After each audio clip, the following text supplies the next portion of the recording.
Del día, y hoy tenemos un invitado muy especial. Está con nosotros el general en retiro Luis Altamirano. Él ha sido comandante del Ejército, de las Fuerzas Armadas del Ecuador. Una palabra autorizada, general en servicio pasivo, Luis Altamirano. Con él queremos hablar, conversar, porque esto de la inseguridad, la delincuencia que estamos viviendo es terrible, pero ¿qué tan importante es que las Fuerzas Armadas hayan sido convocadas para hacer la lucha antidelincuencial en territorio? General, buenos días, gracias por acompañarnos. ¿Cuál es su visión sobre esta decisión que se tomó días atrás? Bienvenido. ¿Aló? A ver. Parece que tenemos algún problema. A ver, sí, pero... A ver. ¿Estamos listos, mi general? Ahora sí. Ok. Le damos paso entonces. Adelante, le preguntaba cuál es su impresión sobre todas estas decisiones. Adelante, le escuchamos. Bueno, un saludo cordial, Edwin, y de igual forma a toda la audiencia. Siempre es importante que en las soluciones que vaya a tomar el Estado lo haga en el marco de la institucionalidad, porque uno de los más graves problemas que tiene el país y que es generador de todos estos males que estamos viviendo es el debilitamiento de la institucionalidad. Muchas veces ocurre por errores justamente las decisiones y en otras inclusive por buenas intenciones. No nos olvidemos que las Fuerzas Armadas tienen una misión en la Constitución y de igual forma recientemente ya fue reformado en la Asamblea Nacional y sancionado lógicamente por el Presidente de la República y publicado en el registro oficial varias reformas importantes a varios cuerpos que tienen que ver con la seguridad ciudadana y la seguridad integral del Estado. Allí está justamente la participación de las Fuerzas Armadas en un apoyo complementario a la Policía Nacional para la lucha contra el crimen organizado. Se modificó el artículo 11 de la Ley de Seguridad Pública del Estado, pese a que la Asamblea se sigue trabajando, en cambio, también en una reforma constitucional. Se incluyó también la posibilidad de participación de las Fuerzas Armadas en un quinto eje de los ejes que tiene que ver con la seguridad pública, en donde se incluyó la gestión penitenciaria y ahí se incluyó también la posibilidad de la participación de las Fuerzas Armadas en este apoyo complementario. De igual forma, en el eje de seguridad pública y orden público se menciona a las Fuerzas Armadas con la capacidad de justamente dar este soporte. Yo creo que este es el marco institucional en el cual tenemos que movernos. El gobierno ha dado, a mi modo de ver, señales muy equivocadas, porque en el momento que se construye este decreto, el 730, en primer lugar se menciona que se va a declarar a ciertas organizaciones delincuenciales como terroristas. Esto hubiese sido un error, es decir, no se mide las consecuencias, porque más allá de declarar o no haber declarado, fuimos sujetos de la prensa internacional de una serie de observaciones, porque yo le quiero hacer pensar lo siguiente: si uno de los problemas de la base estructural del país, de la falta de oportunidades, de la falta de capacidad del país de ligarse a mercados extranjeros para generación de mayor posibilidad de riqueza, nadie quiere venir a un país en donde se hubiese declarado 8 organizaciones terroristas. Nadie quiere venir a hacer inversión o turismo en un país bajo estas condiciones. Entonces, a veces casa adentro aplaudimos esto, pero no nos damos cuenta de que este tipo de medidas, en la forma que se va tomando, no le hacen bien al país. El decreto 730 es un decreto indefinido, porque no determina claramente cuál es el rol que tienen las Fuerzas Armadas. Y sobre todo el marco legal con el cual va a emplearse, porque aquí estamos hablando que las Fuerzas Armadas atenderán la defensa y la soberanía del territorio nacional. El ministro de Defensa sale en una entrevista posteriormente a decir que contarán con el apoyo de la Policía Nacional.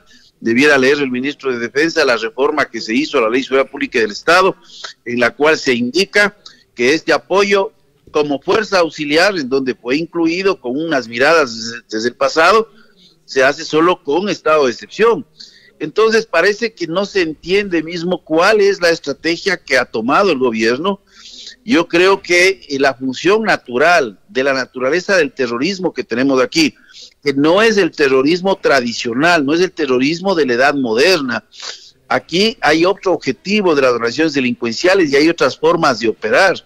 La delincuencia organizada busca nexos en las periferias para asegurarse justamente el soporte, primero a través de ejercicio de violencia en la población, también para asentarse en ciertos sectores, ya sea urbanos o periféricos, en donde hay una tolerancia a la presencia de ellos porque generan ingresos, y en un tercer momento en la fase de simbiosis, en donde tiene altas penetraciones en los niveles de los poderes del Estado. Esto ya está ocurriendo en el país porque hay diversas organizaciones, diversas facciones, pero pensar que esto es una organización terrorista que actúa exclusivamente en la clandestinidad, una organización terrorista no le interesa el marco legal en términos del punitivismo, porque existen objetivos mayores en donde llegaría inclusive a entregar su propia vida. Entonces, es decir, general, que la emisión del decreto no es suficiente y no garantizaría una libre operatividad de las Fuerzas Armadas. ¿Habría consecuencias entonces de tipo legal? Pero es que el enfoque que se está dando es un enfoque exclusivamente militarista al tratamiento del tema de la seguridad en el país. El gobierno no ha dado pie con bola. O sea, y le digo, yo vengo haciendo opinión pública hace un año y me preocupa que no se toman en cuenta una serie de elementos.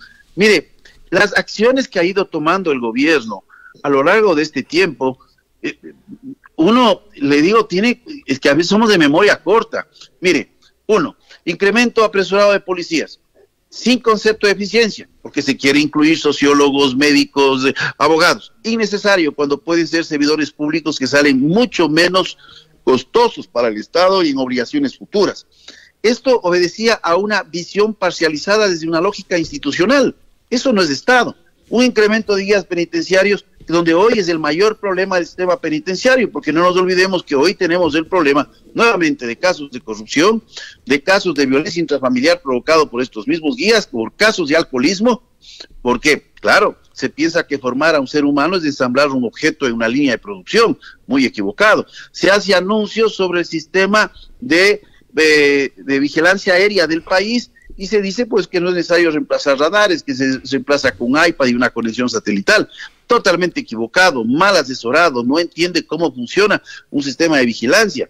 Una serie de estados de excepción sin objetivos claros. Acusaciones que se hace el movimiento indígena de financiamiento por el narcotráfico en una simple narrativa creada por el gobierno, tantos movilizados por tanto de alimentación al día, por los pasajes y etcétera.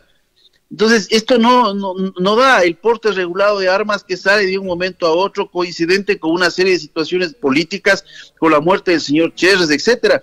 La incapacidad de planificación y ejecución de recursos. Este año, el Ministerio del Interior ha recibido 68 millones de dólares para gastos de inversión para la Policía Nacional. Primero 40, después 28. Ya refleja eso mismo, una falta de planificación. Pero de los 68 millones, ni siquiera se encuentra certificado un solo dólar. ¿Qué quiere decir? Que no se han iniciado los procesos precontractuales. Entonces, hay una incapacidad, hay una ineficiencia en la gestión, hay una ineficiencia en tener una visión amplia del problema, de cuál es el rol que deben cumplir las instituciones. Necesitamos al ejército en las fronteras, necesitamos en ese orden natural, no crear nuevas unidades, sino fortalecer las existentes. Necesitamos fortalecer el cuerpo de guardacostas, necesitamos fortalecer el sistema de vigilancia aéreo. Dar esas funciones le van a ayudar ya a la Policía Nacional en lo que es seguridad pública y orden interno. Entonces, general Altamirano, con todo esto que usted está exponiendo y razonando, ¿dónde está la falla? Los asesores del presidente no dan pie con bola, no es ese el camino correcto. ¿Qué se debería hacer entonces? ¿Qué decisiones recomendaría usted? Mire, esto hay que pensar con innovación. Aquí no hay recetas que estén escritas. Hay muchos estudios que se hacen desde el punto de vista académico, pero que ayudan, porque la academia es un elemento fundamental. Mire, ¿cuál es el elemento medular del crimen organizado a diferencia de lo que son organizaciones terroristas? Porque no confundamos la organización con el método. Lógico que tenemos expresiones de terror, pero no digamos que son organizaciones terroristas. Porque ¿cuál es la diferencia fundamental? La diferencia fundamental está que el eje central de una organización de crimen organizado es su estructura de costos. Si usted llega a afectar la estructura de costos, tiene consecuencias en la permanencia e inclusive en la contracción del crimen organizado. Mire, desde la economía política, si viviéramos en un mundo que es perfecto, un mundo perfecto, donde los estados no intervendrían en ningún tipo de transacción, no hubiese aranceles, no hubiese impuestos, nada, el crimen organizado no tendría sentido. Entonces, es el elemento de la prohibición de lo que se denomina el mercado legal y el mercado ilegal. Entonces hay que entender que cuando se actúa en el campo de lo prohibido, si usted, por ejemplo, Edwin, actúa en el campo de lo prohibido, hay un costo de transacción en donde usted tiene que saber si usted está dispuesto a aceptar. Digamos que ese costo de la transacción es perder la vida. Usted dice, no, yo no entro a esto porque por más que puedo ganar mucho, no quiero perder la vida. Claro. O este costo de la transacción es 20 años de cárcel, o este costo de la transacción, cuando se aumentan los controles, mis ganancias son tan mínimas para el riesgo que estoy tomando. Entonces, ¿para qué entro a esto? Esa es la lógica fundamental. A eso hay que atacar, la estructura de costos. Y eso se requiere con un trabajo muy fuerte desde las fronteras, pero también se requiere desalentar especialmente a sectores vulnerables que viven en pobreza, que no tienen oportunidades. Es decir, hay que territorializar el país y tener estrategias visualizadas de forma diferente. Sin embargo, general, yo quiero volver al tema del porte de armas que fue decretado hace poco por el presidente. ¿Considera usted que eso no tuvo relevancia, no tuvo el efecto, no ha servido de nada, o por el contrario, puede permitir que los ciudadanos que cumplen con los requisitos del trámite puedan armarse y defenderse de la delincuencia? Mire, yo creo que es una medida desarticulada de otras medidas que podían haberse tomado. Aquí se cuentan las historias a medias. Es el país de los atajos y de las narrativas. Ya existía un porte regulado de armas para el sector agropecuario camaronero, pesquero. Ya existía, había una excepción. Hoy se incluye para toda la ciudadanía y se incluye inclusive, se menciona la participación del sistema de seguridad privada. Y yo le digo, una política pública, Edwin, se construye en 3 fases. Primero, una fase exterior al gobierno, con actores externos. Ni siquiera tuvieron contactos con los gremios de los agentes de seguridad y un escaso contacto con las empresas de seguridad que operan bajo otra lógica. ¿Cuál es la lógica de la empresa de seguridad? La empresa de seguridad tiene una lógica que está relacionada con la obtención de un beneficio económico por la prestación de un servicio. Cuando usted le dice que tendrá que vigilar los alrededores, inmediatamente hubo un comunicado de las cámaras que están relacionadas a esta actividad, y dice, bueno, eso aumenta los costos de operación. ¿Y quién cubre esos costos de operación? Porque no hay que olvidarse una cosa. Los guardias de seguridad que están armados, y no todos los puestos de guardias de seguridad se exigen que sean armados, no se requiere. Primero, que son más costosos. Son costosos no por el arma, sino por el entrenamiento, la certificación, y son costosos porque el seguro de vida de ese guardia de seguridad aumenta porque está expuesto a un mayor riesgo. Entonces aquí, en una suma simple, sale el presidente de la República, que veo que asesoramiento casi no lo tiene, porque sale el presidente de la República a decir, bueno, 40,000 miembros de Fuerzas Armadas, más 50,000, 60,000 de la policía, y más de unos 60,000 guardias de seguridad, y con eso suma un pie de fuerza. Por favor, lo que refleja es el total desconocimiento del funcionamiento del sector de seguridad en sus diferentes ejes. Claro, hace un par de días aquí en Ibarra se produjo una balacera en pleno centro de la ciudad a las 5 de la tarde entre grupos dedicados al microtráfico y que estaban en alguna disputa. Lo curioso es que no se ve el nuevo armamento que compró el gobierno. Usted sabe que se invirtieron varios millones de dólares para dotar de nuevo armamento a la policía, al ejército, pero eso no se refleja, no llega a las calles, bueno, no hay la reacción policial adecuada. Edwin, hay procesos que vienen siendo realizados, ha habido tardanza, los proyectos de inversión no son fáciles de realizar. Uno de los elementos fundamentales era provocar una reforma al Código Orgánico de Finanzas, al Código Orgánico de Compras Públicas, con la finalidad de establecer sitios especializados de compras en el área de seguridad. Lo tiene Colombia, lo tiene Perú, usted puede entrar inclusive y verificar ahí el portal web de compras públicas para los sectores de seguridad. Pero aquí hemos igualado todo, porque no se olvide que adquirir elementos para la defensa o para la seguridad no están hechos, ¿no? Esto no es como ir a comprar cemento o comprar materiales de construcción. Estos no están en percha, se mandan a fabricar. Pero aquí también hay que hacer notar que hay una incapacidad del gobierno, porque mire, si tiene 68 millones del Ministerio del Interior al inicio de este año, ¿cómo es posible que no haya un solo dólar certificado?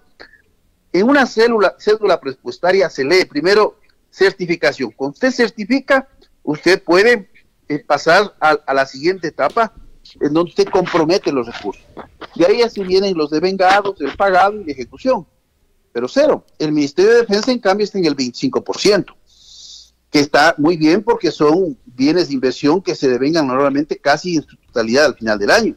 Pero el año anterior el Ministerio del Interior, de los 17 millones, ejecutó 0%. Entonces, el presidente pide unidad, pero pide unidad con una ineficiencia terrible, con unos conceptos vagos que hasta ahora no entendemos cuál es el concepto para enfrentar el tema de la seguridad, y hoy metidos en una crisis política sin precedentes. Hace poco el comandante de las Fuerzas Armadas en rueda de prensa dijo que se va a combatir la delincuencia y de ser necesario se eliminará a quienes siembren el terror. En esa aseveración, ¿usted qué encuentra? ¿Que están listos, que va a haber una defensa vigorosa o más bien solo un afán de quedar bien ante la opinión pública? Mire, declaraciones prácticamente fuera de tono. Vivimos en un Estado de Derecho. No es que los derechos de las personas se ponen a consideración cualquier funcionario encargado de cumplir la ley, si no viviríamos en un estado de barbarie. En esta sociedad del miedo, estas cosas que se escuchan pueden generar aplausos, pero desde una autoridad que tiene que actuar con responsabilidad, me parece a mí totalmente fuera de contexto, porque no se olvide una cosa. Si nosotros estamos aplicando para estas operaciones lo que se conocen los derechos humanos, y aquí de una forma simple dices que ellos no respetan los derechos humanos, los delincuentes, pero sería bueno que revisen de dónde viene el concepto de los derechos humanos. El concepto de los derechos humanos es para proteger a los sectores vulnerables e inicia desde el concepto de que esa protección no se daba desde el propio Estado.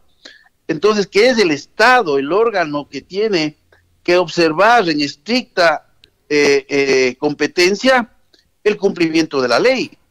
Entonces, frente a una actividad criminal, usted no le puede exigir a alguien que tiene este tipo de visiones que tenga una visión diferente de lo que debe tener un Estado. Entonces, esto no es sujeto, yo no puedo votar. Imagínense lo que fuese, voy a hacer un referéndum y digo, bueno, el delincuente, vamos a votar si lo colgamos en la plaza pública. Es que eso no se puede hacer. Entonces, en esta sociedad del miedo, cualquiera de estos discursos, pues, alientan y generan aplausos, pero son muy irresponsables, porque actuamos en ese marco. Otra cosa es cuando se declara, por ejemplo, un conflicto armado no internacional, que lo establece el derecho internacional de los conflictos armados. Ahí no se hace el uso progresivo de la fuerza, ahí se emplea lo que se llama reglas de enfrentamiento, que están relacionadas con considerar al otro como oponente, es decir, como un enemigo. Ya un enemigo, usted puede dispararle por la espalda, de sorpresa, porque se constituye en un blanco de naturaleza militar o un objetivo de esa naturaleza. Entonces, el marco legal es claramente definido. Entonces, estamos actuando, yo les digo, en los conflictos armados no internacionales, inclusive no existe la categoría de prisionero de guerra, sino existe la categoría de sacarle del combate y posteriormente asumir las consecuencias de sus actos. Con todo lo que usted expone, general, con lo que usted expone, entonces, no es suficiente declarar como terroristas a las organizaciones que delinquen. Entonces, ¿qué hacemos? Es evidente que en las calles están los sicarios, los asaltos, las vacunas a la orden del día. ¿Qué hacer para que el ciudadano vuelva a estar en medio de la seguridad? Es que, Edwin, discúlpeme, no se trata de ser suficiente. Entonces aquí el problema es que tenemos una visión en donde si todo lo que estamos viendo alrededor parece un clavo, nos da la impresión que lo que tenemos en la mano es un martillo, y no estamos viendo que hay varios elementos que tienen que sumarse en la solución del problema. Mire, por ejemplo, se habla de penetración a los elementos de seguridad, que es fundamental. ¿Qué tiene que hacerse? Reforzar los controles internos. ¿Pero cómo tiene que reforzarse? Lo he dicho más de 1000 veces, pero no se hace. Controles internos con la presencia de otras instituciones. Ahí usted evita la influencia de las jerarquías en procesos que terminan en impunidad, en sanciones diferenciadas o en el olvido. ¿Qué también tiene que hacerse? Ya ha pasado 2 años. La creación de una policía de investigaciones totalmente independiente para generar contrapesos interinstitucionales. ¿Quién no quiere esto? Los intereses institucionales. Estamos volviendo a viejas recetas del pasado, como que esa es la solución. fortalecer el órgano estratégico de la conducción de la seguridad que fue desmantelado en el gobierno anterior, que hoy se llama Secretaría de Seguridad Pública y del Estado, en donde había prospectiva y tenía capacidad de rectoría. ¿Qué es lo que tiene que hacerse? Fortalecer las unidades en frontera y dejar de estar pensando en paradigmas tradicionales sobrepasados, actuar con el concepto de acción unificada, con acciones interagenciales, parcializar el territorio nacional en acciones en donde el centro sea lo militar, gira alrededor las otras expresiones con la Policía Nacional, en otras zonas en donde el centro sea lo civil, rodeado de la capacidad militar y policial, y otras zonas en donde está lo civil, la policía, pero no hay militares, porque estamos en zonas de normalidad, es decir, zonificar el país, estrategias diferenciadas. Esto prácticamente no existe. Y concebir la tecnología. Aquí se piensa que es incremento desmedido de policías, en formaciones de tiempos récord, sin las competencias y sin los recursos, porque mire lo grave que es. Cuando usted aumente los 30,000 policías, porque eso es lo que ofreció el gobierno, estamos hablando de 600 millones de dólares más, solo en sueldos y la alimentación. No le hablo del equipamiento, no le hablo del gasto operacional. ¿Tiene el Estado la capacidad de sostener tal incremento? Bueno, pues yo les digo que no lo tiene, porque yo soy analista de presupuesto y reviso el presupuesto. Solo imagínense que el año anterior, en gastos de salud, que tiene que ver con inversión, el Estado planificó 300 millones de dólares. De los 300 millones de dólares redujo 60 millones y de los 240 que quedaron solo pudieron ejecutar por disponibilidad de recursos 200 millones. Y usted en 3 años le deja una factura a los gobiernos que vienen de un incremento de sueldos, solo de sueldos, de 600 millones de dólares. Es decir, con lo que le estoy escuchando, podríamos afirmar que el decreto sobre el combate al terrorismo es ambiguo y peligroso al no identificar grupos y especificar hacia quienes van a ser encaminadas las acciones anunciadas. Es la Policía Nacional la que tiene que encargarse de esta tarea, y ahí puede entrar tranquilamente con las prerrogativas legales el apoyo complementario de las Fuerzas Armadas. ¿Quién tiene la inteligencia para este tipo de operaciones? Es la Policía Nacional. No estamos hablando de un terrorismo político, no estamos hablando de este tipo de expresiones que son totalmente diferentes, que funcionan diferente. Entonces no estamos comprendiendo que hay que atacar. Usted a las estructuras terroristas también ataca buscando disminuir las fuentes de financiamiento, pero no se olvide, allá existe un elemento de ideología, con una estrategia y táctica diferente de actuación. Claro, al principio, con formas de reclutamiento diferentes. Aquí el reclutamiento se da por sectores vulnerables. El reclutamiento en el terrorismo normal de la era moderna se da por convicciones. Es diferente. Al principio se decía que 8 bandas eran consideradas terroristas. Luego se cambió el discurso y se dice que todos los que atenten contra la seguridad del Estado serán considerados actos de terrorismo. Pero es que esto no es necesario dado la presión que ejerce este clima de violencia. No creo, porque mira, aquí se puede generar una serie de confusiones. Un decreto ejecutivo tiene una parte considerativa y una parte resolutiva.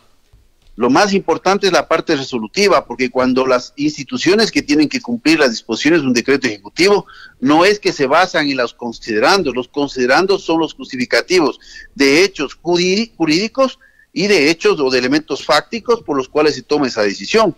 Entonces, 5 artículos en donde en el último se exhorta, en donde no le dice nada al Comando Conjunto de Prerrogativas de coordinar con una serie de instituciones del Estado que puede ir desde el Ministerio de Telecomunicaciones hasta el Ministerio de Inclusión Económica y Social para tener una visión más transversalizada del problema. Estoy poniéndole como ejemplo nada más, o como la necesidad de conformar a través de coordinaciones con la Fiscalía General del Estado, la presencia de fiscales especiales en las operaciones. Nada de esto le dice, simplemente le da una misión. Y aparte de esto, en el artículo 3, muy mal redactado, porque ahí no solo tiene que conseguirse un buen asesor jurídico, sino también una persona que haga corrección idiomática, porque es difícil leer ese artículo, ya se pone el hecho de que, bueno, conseguirán un buen colchón para los militares y los policías, porque en este caso puede ser que sean acusados de delitos de función. Qué grave, qué falta de sentido común, no tener una política penitenciaria clara, que esto debiera estar en otro documento, y no un documento público en donde ya se evidencia que pueden existir excesos. General Altamirano, ya vimos de excesos. Estamos casi cerrando nuestra entrevista. Yo quiero preguntarle algo así claramente. Entonces, el alcance del decreto 730 es, diríamos, incipiente. Porque, por ejemplo, la policía del Ecuador quiere usar las armas que incautan a los delincuentes y al momento no lo puede hacer. En ese aspecto, ¿qué podríamos implementar? Hay normas que están vigentes, pero no hay capacidad de gestión en las instituciones. Cuando hablamos de desarrollar capacidades, hablamos de varios elementos. Las capacidades no solo son los elementos materiales, infraestructura o recursos de carácter logístico. Estamos hablando del talento humano, del adiestramiento, de la educación de esos recursos. Entonces estamos hablando de varios elementos. Pero si usted tiene un policía que no tiene la capacidad del uso del arma para tiro defensivo, si usted tiene un policía en donde no tiene la capacidad de ejecutar tiro experto, dependiendo del nivel de policía que estemos hablando, ya sea de grupos especiales, entonces ¿qué estamos diciendo? Están faltando recursos. Pero no, le apostamos a la masificación. Mire, yo veo con mucha preocupación el decreto. Recuerde usted que ya hubieron excesos, salieron imágenes en donde personal militar hacía que dos ciudadanos presumiblemente delincuentes se golpeen, les pegaron, y la gente aplaude, porque vivimos en esta sociedad del cortoplacismo, que pensamos que podemos resolver los problemas de un momento a otro. Es un problema social también muy profundo que hay que resolverlo. Pero este es el punto, es como se dice, la punta del ovillo. Este tipo de abusos, ¿hasta dónde puede llegar? Podría llegar a ejecuciones sumarias. Es que son delincuentes, no tienen derecho. Bueno, entonces sálvese quien pueda. Muy bien. Los excesos indudablemente hay que cortarlos a tiempo. Quiero agradecerle, general Luis Altamirano, por estos minutos que han sido muy esclarecedores. Gracias por su aporte. Seguiremos en otra ocasión porque su análisis es fundamental para entender esta problemática que hoy mismo están viviendo los ecuatorianos. Muy reconocido por su tiempo, muy gentil. Gracias por habernos acompañado. Muy amable usted. Buen día. Gracias. El general en servicio pasivo Luis Altamirano, analizando la participación de las Fuerzas Armadas en la lucha antidelincuencial en el Ecuador. Este fue nuestro invitado en el tema del día.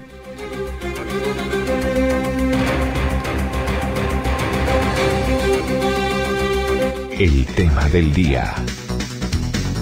Noticias y acontecimientos que están a flor de piel y que requieren de su punto de vista.